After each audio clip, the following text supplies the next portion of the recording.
Olá você telespectadora, olá você telespectador da TV Cultura. A partir de agora você acompanha a edição desta terça-feira do Opinião Litoral. Roberto Mohamed, advogado, comenta, analisa as situações, as notícias com você.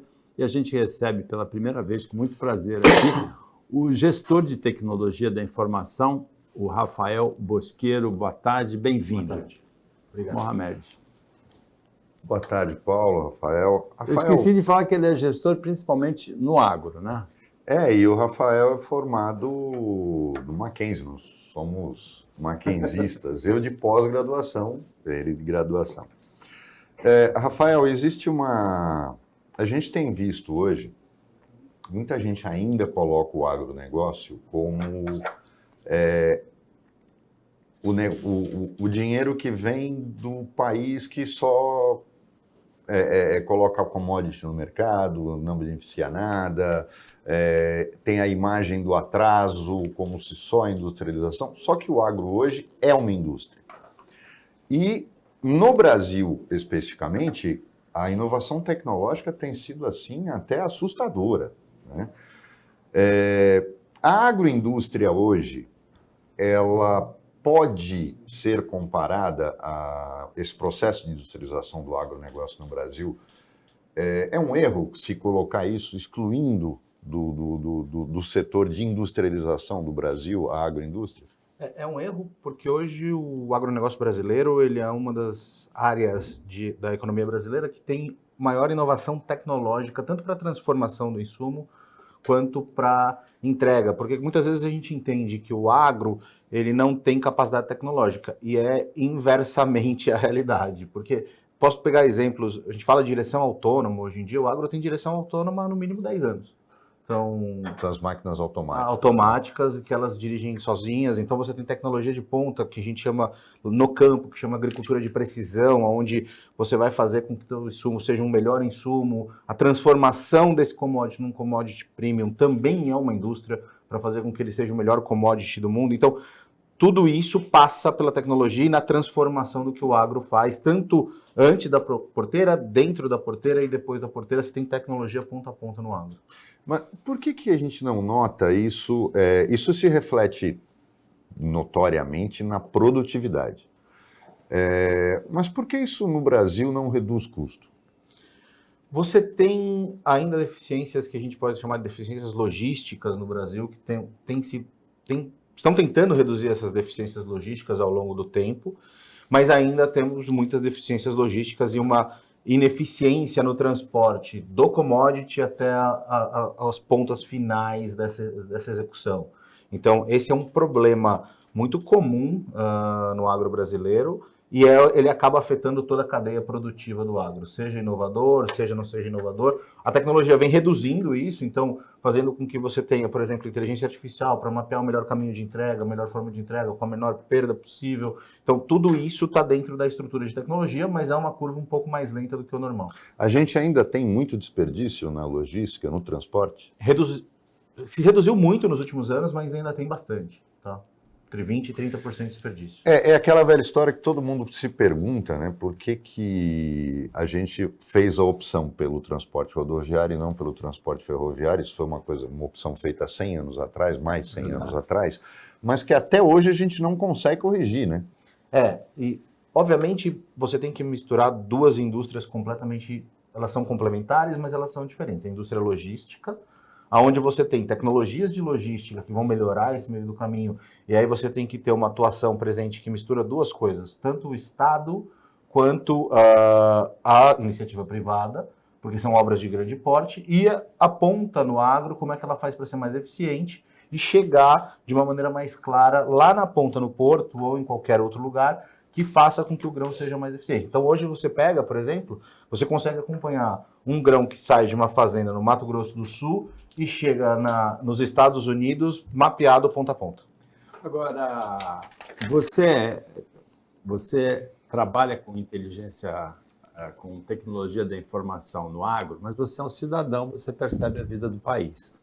O agro é o único setor do Brasil em que houve investimento em pesquisa historicamente. O Instituto Agronômico de Campinas foi fundado por Dom Pedro II, em 1887. a Embrapa pela ditadura militar em 1973. E a potência do agro brasileiro hoje é diretamente relacionada com esse investimento em pesquisa histórico.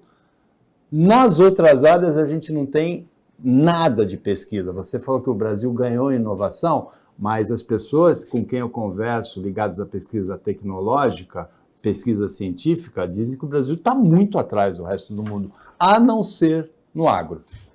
Você tem uma mistura, né? Quando você fala de tecnologia, você tem hoje grandes hubs de inovação espalhados pelo Brasil inteiro, e aí são tecnologias que vão atuar em milhões de áreas. Isso com startups, com né? startups, com iniciativa privada. Então, os grandes bancos, independente de quais são, têm iniciativas privadas nesse sentido de fomentar tecnologia e para vários setores.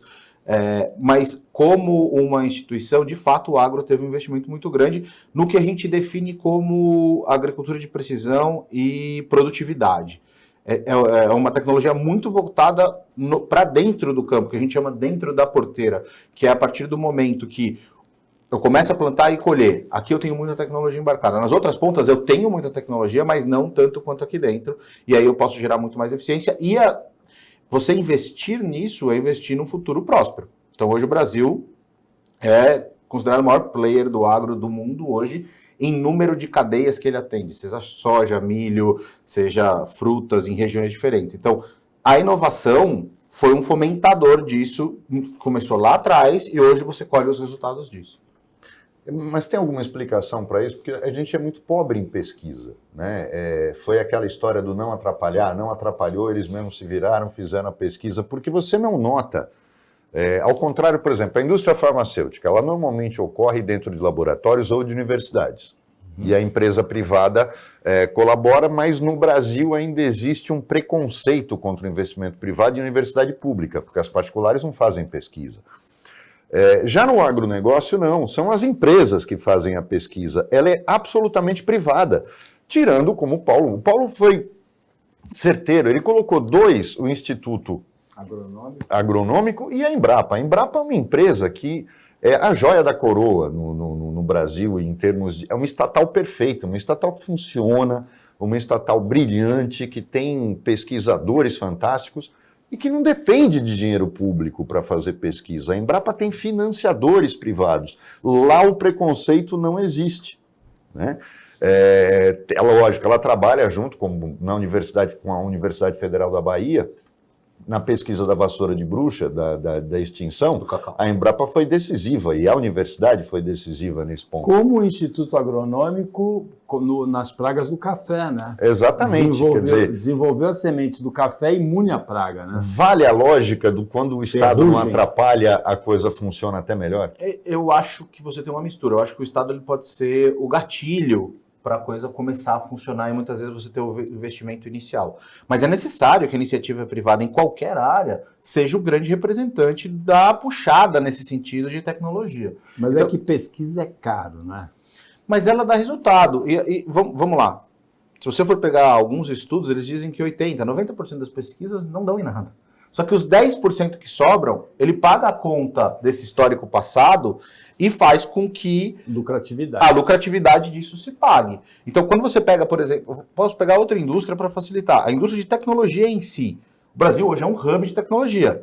Em alguns momentos o Estado foi fomentador desse processo, porém as grandes indústrias de tecnologia, e aí eu entendo como tecnologia qualquer empresa, basicamente, hoje em dia, colocaram dinheiro porque perceberam que isso é uma forma de você gerar lucratividade para qualquer ambiente. Então, quanto mais tecnológico eu sou, acabo tendendo a gerar mais resultado pela redução de custo, ineficiência, velocidade de entrega, uma facilidade de venda de produtos mais clara. Então, tudo isso entra dentro desse barco. O modelo de nota fiscal eletrônica adotado em boa parte do mundo foi desenvolvido no Brasil só aqui numa universidade, na minha, não na de vocês, foi na USP, não no Mackenzie, né? E tem a gente vê a urna eletrônica, o Brasil foi o primeiro país a adotar isso, né? Só o Bolsonaro que não gosta.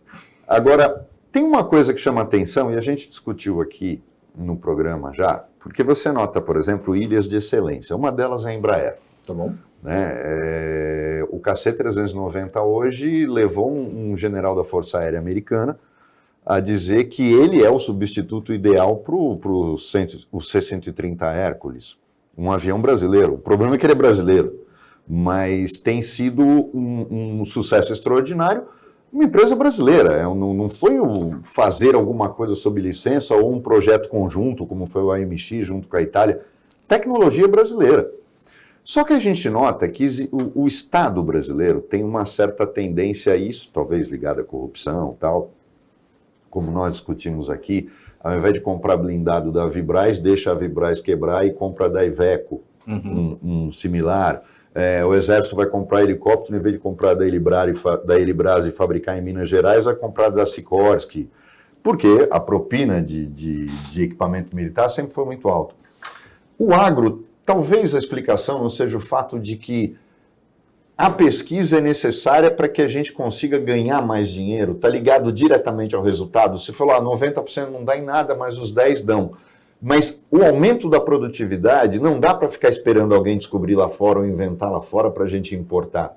Talvez não esteja ligado a essa pressa do negócio dar certo. Você tem uma correlação com isso, não só no agro, mas em qualquer setor. Então, eu posso pegar um exemplo que é brasileiro, ele não é bem brasileiro, a ideia não é brasileira, mas toda a tecnologia foi implantada aqui, o Pix. Ele melhorou a produtividade no Brasil, a forma de pagamento, velocidade de pagamento, entrega na ponta, tudo isso com uma tecnologia criada aqui, ponta a ponta, e hoje ela é transparente. Se você falar 5, 6, 10 anos atrás, eu fazia TED, eu fazia DOC, basicamente TED DOC, se você não sabe o que é TED DOC, é só você procurar depois, mas você não faz mais TED DOC, você nem sabe o que é TED DOC. No Parque dos Dinossauros ainda é TED DOC. É isso. Então, essa é uma mudança tecnológica que muda de fato o mercado e é uma inovação. E às vezes a gente confunde inovação com algo super diferente.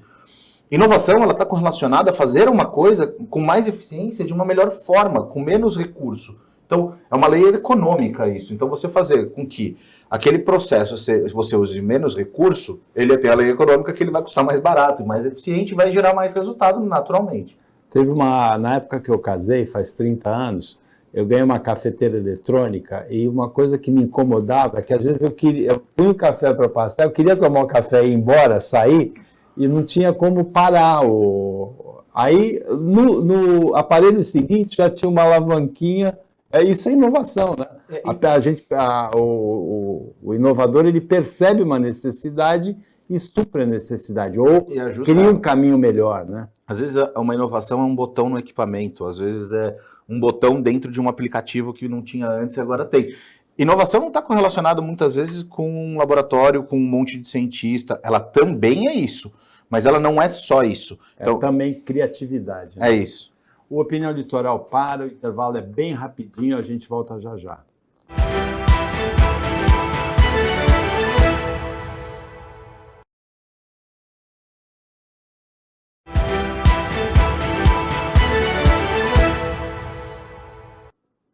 Voltando com o Opinião Litoral desta terça-feira, o Roberto Mohamed e o Rafael Bosqueiro, gestor de TI, estão comentando as situações, as notícias com você.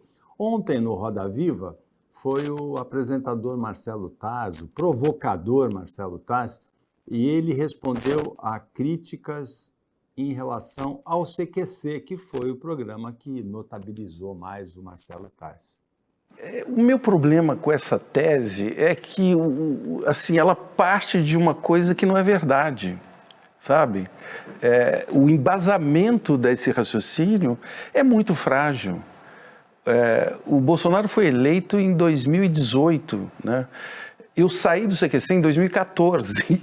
Então, assim, eu acho que é uma visão muito enviesada. E eu não quero fugir de responder se eu acho que teve ou não influência. Mas o CQC, ele mexeu muito, eu acho, com o ego de algumas pessoas poderosas do jornalismo, especialmente da esquerda brasileira. E eu comecei a olhar essas teses que falam que o CQC foi responsável pelo Bolsonaro e percebi um padrão.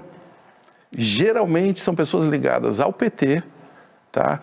Que querem que a explicação para o surgimento do Bolsonaro seja o CQC, entendeu? E não o fracasso do PT no comando desse país. Mas o espaço onde o Bolsonaro se tornou um personagem nacional, os espaços foram o CQC, o Pânico, esse tipo de programa, né? Paulo, vamos colocar as coisas no seu devido lugar. Eu acho muito importante a gente fazer isso. É a mesma coisa que dizer, por exemplo, que a Sabrina Sato, no Pânico, quando o Suplicy se prestava aos papéis ridículos que ele se prestava quando ela entrevistava ele no Senado, e ele era senador na época, foi determinante no declínio. Exatamente. Da calça, né? Foi determinante na decadência dele política. Não foi. Ele quis se expor ao ridículo.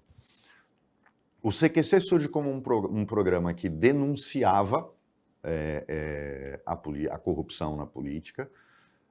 Eles tinham um quadro em cidades para cobrar as coisas e eram prefeitos do PT, do MDB, do PP, de todos os partidos. Então, se colocar... O problema é que, naquele momento, o PT era protagonista de uma institucionalização de corrupção que os petistas agora teimam, com base nas decisões do Supremo, ou com a própria vitória do Lula depois de ter saído da prisão, como se a Lava Jato não tivesse existido e não tivesse mostrado. Ela foi uma operação mal conduzida, mas o que ela mostrou é inegável. O governo do PT se baseava numa forma de não constituir maioria por negociação, era constituir maioria por compra direta, propina, corrupção.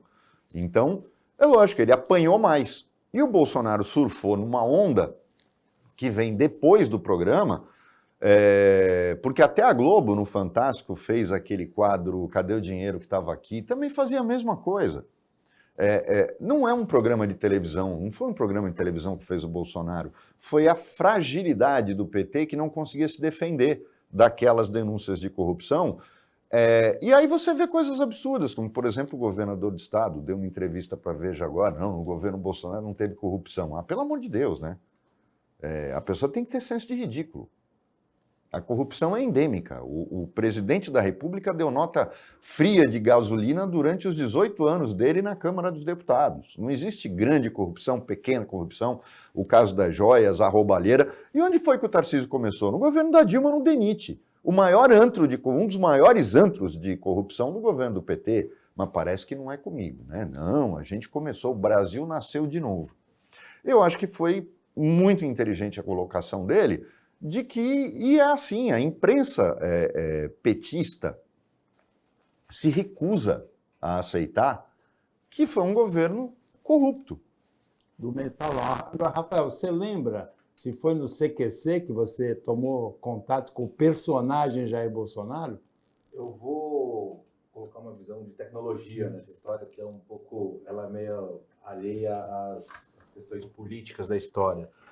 Eu acredito que qualquer figura hoje que você fala, ela tem uma conexão com a internet muito mais do que com este programa ou com aquele programa. Se você for pensar, o iPhone ele foi criado em 2007, em 2014 você tem a velocidade das grandes redes começando e as conexões entre pessoas acelerando. O Facebook, o Twitter, hoje X, o Instagram, todas essas redes começaram a ganhar força nesse mesmo período do CQC. O grande meio de comunicação e a velocidade da informação e conexões de pessoas começa a ser também a internet, não só a televisão como era antigamente. Então, muitas vezes a gente entende que foi esse programa, aquele programa que fez aquela ou outra pessoa se tornar uma pessoa evidente, e na realidade foi a própria rede social ou os caminhos tecnológicos que potencializaram isso. Inclusive, mesmo os programas de televisão e de rádio, que hoje também têm imagem, eles acontecem num determinado momento e eles se multiplicam depois pelos recortes que são colocados nas redes sociais. O Rafael tem toda a razão.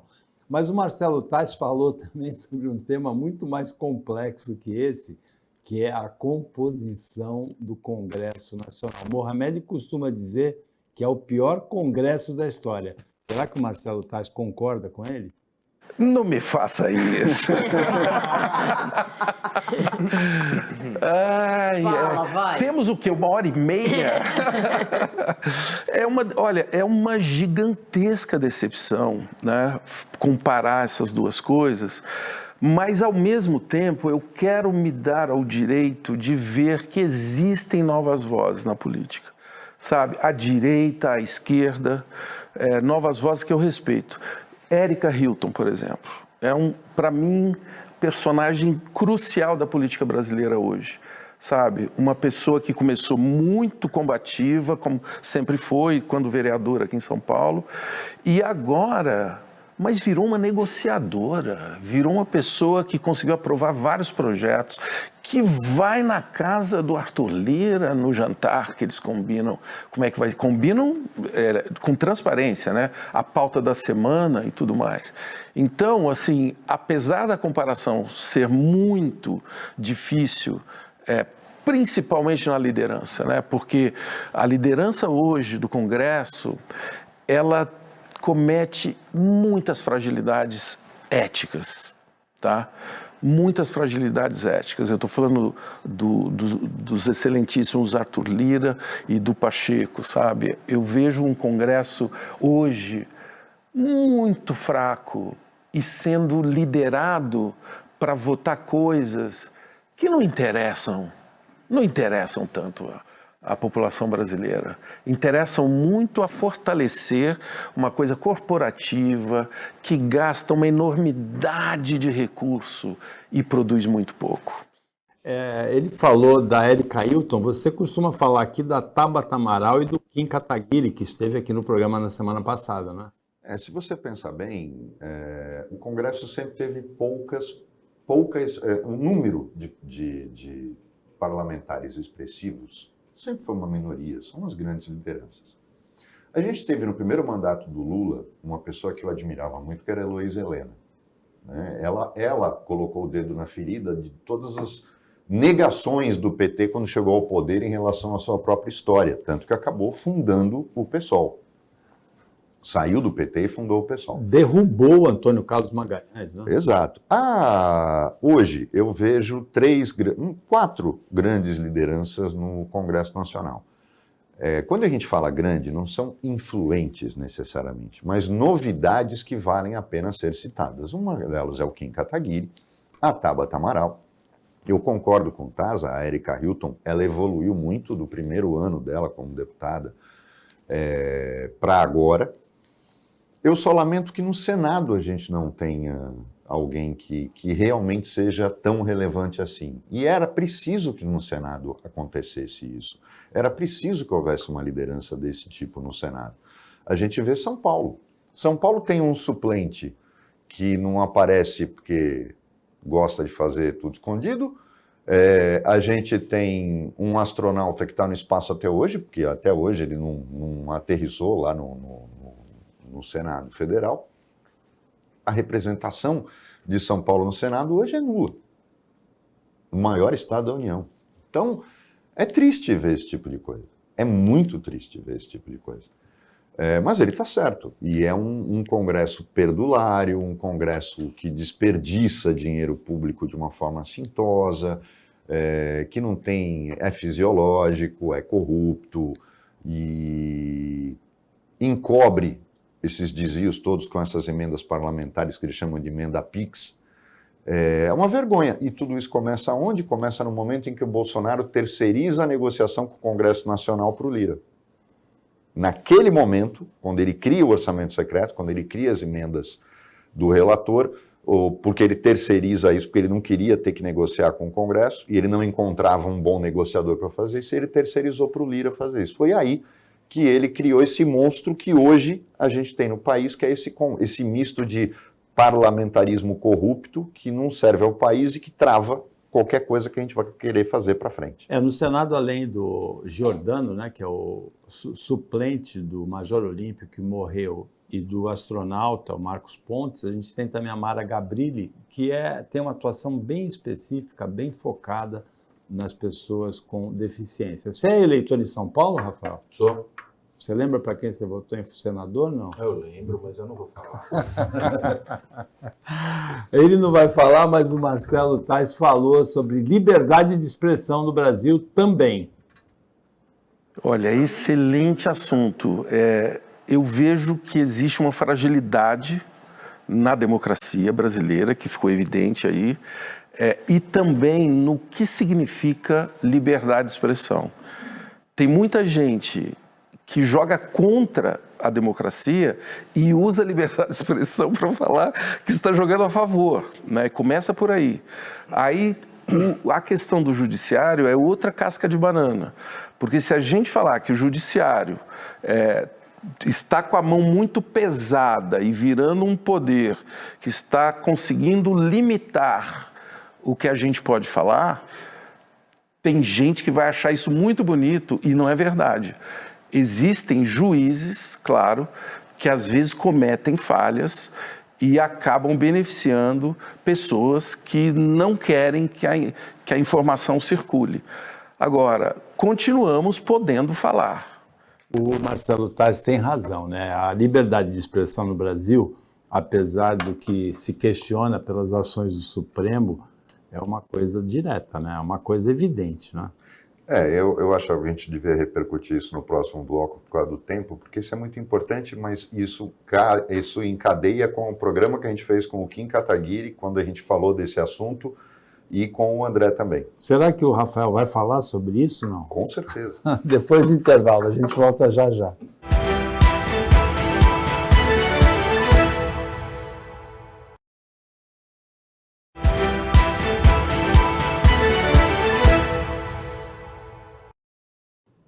Liberdade de expressão, Mohamed, no Brasil ou na Venezuela? Liberdade de expressão em tudo, porque o Taz falou aquilo que a gente tem falado aqui. O judiciário, na minha opinião, perdeu a mão, porque o que a Constituição garante, e tem dois pontos que ele falou que a gente vem falando aqui no programa. O primeiro, que eu canso de lhe dizer, a Constituição garante a liberdade de expressão, excetuando o anonimato. O problema não é o que você fala, é você assinar embaixo do que você fala. O que é proibido no Brasil não é falar o que você pensa. Eu tenho que me identificar. Por quê? Porque eu posso falar o que eu quiser, mas vou responder por aquilo. E eu tenho que identificar quem falou. Então isso é bem claro. E aí eu discordo de quem fica falando que essa legislação, e o Kim aqui disse no programa de quinta, que se fosse só isso, ele seria a favor do projeto. Está no Congresso, mas que não é.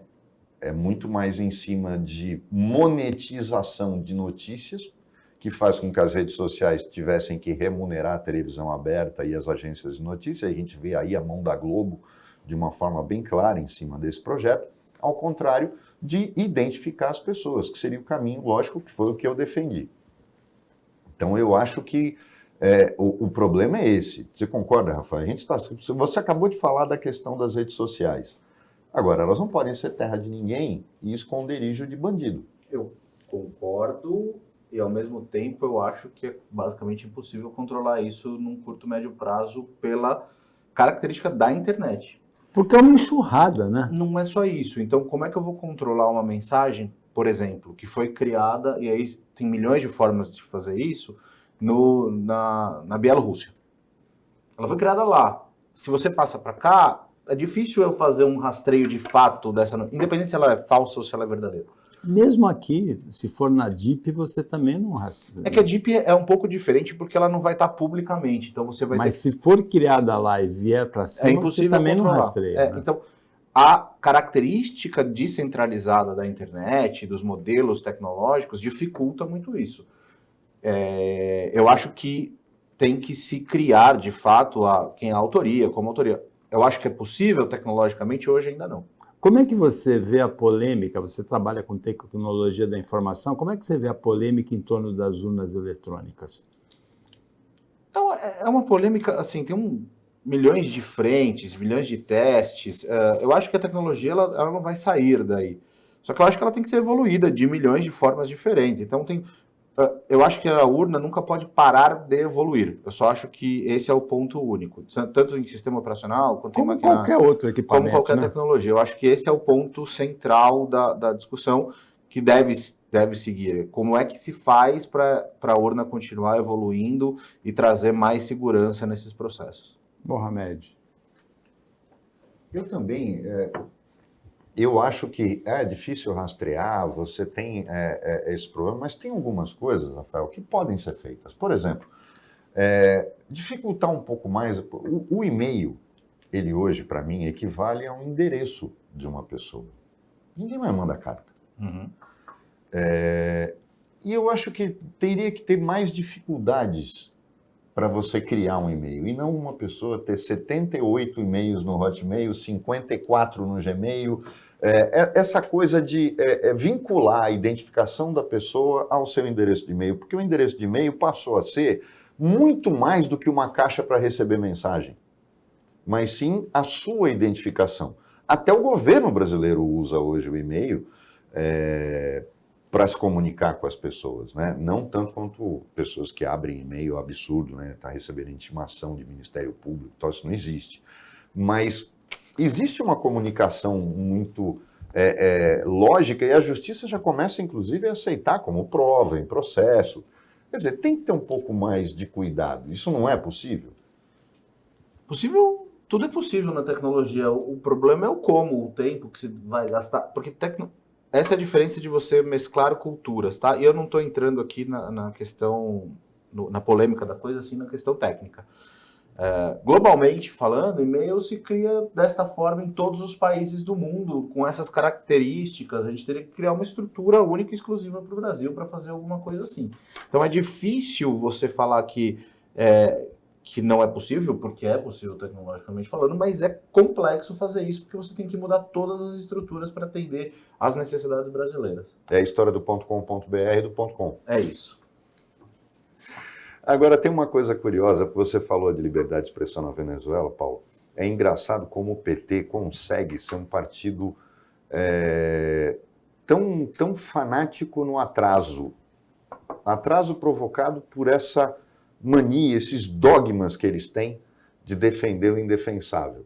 Enquanto o mundo inteiro assistiu claramente o show de corrupção e fraude nas eleições da Venezuela, o PT, que é o partido do presidente da República, que está em silêncio até agora, emite uma nota reconhecendo o Maduro como vencedor, quando o mundo inteiro não o reconhece, inclusive os países sul-americanos. Eu acho uma vergonha para o partido que ganhou a eleição presidencial continuar nessa coisa de atraso, apegado a dogmas que não tem sentido, mais ou menos como fez o PCdoB há uns anos atrás, mandando carta de cumprimento para a Coreia do Norte. Sabe, são coisas que não têm sentido mais. E um partido que deveria respeitar o fato de que ocupa a presidência da República e não emitir nota nenhuma agora parabenizando um ditador que fraudou as eleições no seu país de forma assintosa, que persegue os seus adversários e que acabou de estrelar um episódio dantesco que o mundo inteiro está condenando. O PT se expõe ao ridículo, esse é meu ponto de vista. Para mim, prova-se que a liberdade de expressão e a liberdade das redes é um facilitador para enxergar qualquer movimento político. Você tem hoje, você consegue visualizar de uma maneira clara o que vem acontecendo dentro de países ao redor do mundo e entender se de fato gerar uma opinião que talvez fosse privada num passado muito recente. Eu acho que isso é o... Você acha que o maior inimigo do Maduro hoje foi o fato de que a internet conseguiu mostrar claramente que ele perdeu a eleição e que não tem como ir contra isso? É isso.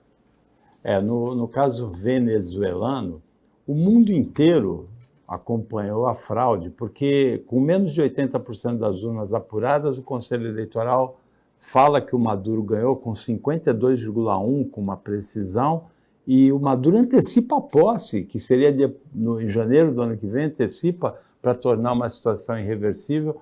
Qual é o prognóstico que você tem para essa situação? Porque é uma situação muito complicada. Ele ainda tem o apoio das Forças Armadas, claramente não tem mais, muito pouco apoio popular, houve protestos em toda a Venezuela. Já morreu gente. Perdeu a mão na América do Sul, expulsou o corpo diplomático de 7 países que não reconheceram o resultado eleitoral, e o Brasil, que é a grande liderança pelo tamanho aqui na América do Sul, ainda tem uma posição dúbia em relação a essa questão.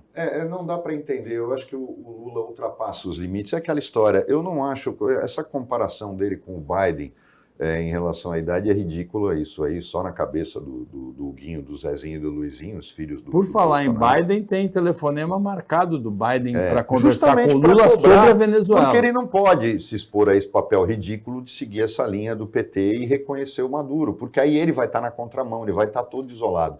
Como também não dá para levar em conta o Milei, mas quando o presidente do Chile, que é de esquerda, quando governos sul-americanos, que não são governos fascistas, se colocam contra o reconhecimento disso, e eu acho o seguinte, foi feita uma flexibilização nas sanções à Venezuela, ao petróleo, que é o único commodity que a Venezuela tem, por conta das eleições.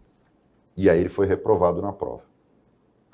Rafael, em relação ao futuro do agronegócio, na inovação, em outras áreas de atividades brasileiras, você destacou o trabalho de pesquisa feito pelas empresas, feito pelas startups, que são empresas nascentes, não é? Você é otimista em relação ao futuro do Brasil nessa questão da inovação tecnológica, da pesquisa? Hoje o Brasil é referência em tecnologia em geral. Tecnologia, eu estou falando não tecnologia de laboratório, mas tecnologia aplicada. Então, seja no agro, seja em outras instituições, a gente tem grandes centros de referência que vão gerar a tecnologia de ponta. Você tem Recife, você tem Fortaleza, você tem São Paulo, alguns em São Paulo, Rio. Então, o Brasil é um habilitador de tecnologia de ponta e não só isso. São Carlos, né? São Carlos. A gente vem exportando, principalmente na linha de desenvolvedores, analista de sistema, time que mexe com cloud computing. Todo esse time, hoje a gente é referência mundial e tem exportado talentos para o resto do mundo como um todo de uma maneira muito eficiente com alta produtividade. Então você é otimista? Muito. Você também? Sim, mas eu acho que a gente ainda agrega muito pouco valor na produção, você não acha? A gente poderia agregar mais, sem dúvida alguma. Acredito que para isso acontecer você tem que ter uma distribuição melhor dos talentos de tecnologia ao redor do Brasil. Mas durante esse ano de 2024, o Brasil se tornou o maior exportador de alimentos processados do mundo. Durante esse ano. Ou seja, agregou um pouquinho de valor à produção agro, né? O agro ele vem mudando um pouco o modelo. Antes era um commodity puro, ele passou a trazer produtos semi-acabados e começou a produzir produtos de produto final e embarcar tecnologia para facilitar esse processo. Antigamente, você tinha um agricultor na ponta com pouca tecnologia. Hoje, você não tem mais isso. Então, ele começa a medir custo, produtividade, efetividade. Ele começa a tomar dados como uma referência na tratativa e melhorar essa produção. Bom, a gente ultrapassou um pouquinho o tempo da opinião, chegamos à final agradecendo muito a presença aqui do gestor de TI, Tecnologia de Informação, o Rafael Bosqueiro, a participação do Roberto Mohamed, o trabalho da equipe técnica de jornalismo do Sistema Costa Norte e agradecendo a você que acompanhou a gente em mais essa edição. Até amanhã, nesse mesmo horário, e uma ótima terça-feira para você que você merece.